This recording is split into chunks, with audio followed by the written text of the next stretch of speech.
Oke.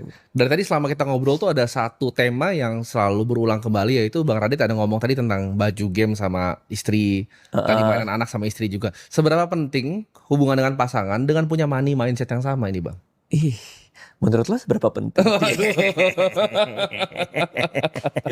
Seberapa penting? Ya penting banget Kan biasanya karena orang beda-beda tuh, punya pengetahuan tentang uangnya dan punya values tentang uangnya. Nah, Bang Radit tuh gimana pengalaman Bang Radit? value kita mungkin agak beda sih.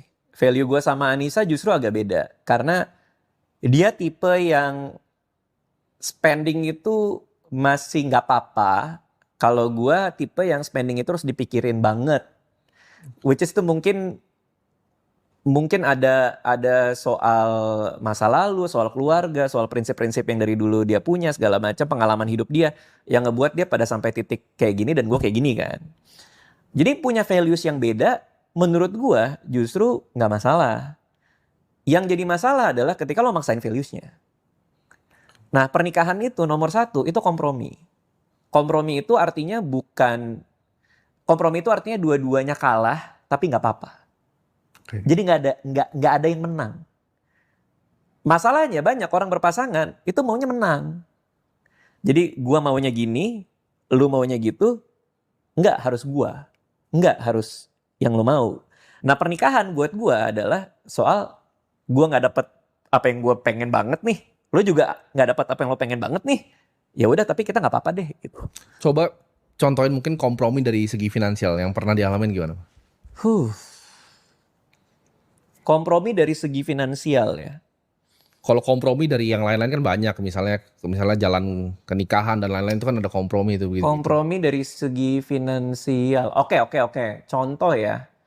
Contoh misalnya, ini contoh konkret nih yang barusan terjadi. Gua tuh ada rencana mau ke Melbourne lagi. Mau menghadiri Melbourne Comedy Festival. Karena tahun lalu gue sama keluarga gue datang ke Melbourne Comedy Festival. Tahun ini gue mau datang lagi ke sana. Nah, tadinya gue mau berdua sama Anissa. Mau pergi ke sana. Cuman setelah gue hitung-hitung entah kenapa di tanggal yang gue mau pergi itu tiket pesawat tuh berkali-kali lipat gitu. Nah ini Anissa duluan yang bilang. Kita kan udah liburan ke Singapura, mereka sampai 9 hari bahkan di dalam setahun ke belakang ini udah pernah ke sana. Terakhir juga ke Melbourne, biasa kita liburan 2 tahun sekali, nah ini mau ke Melbourne lagi bareng dia. Terus akhirnya dia bilang, kalau aku nggak ikut nggak apa-apa, dia bilang. Karena mungkin budget liburan kita udah kepake banyak. Hmm.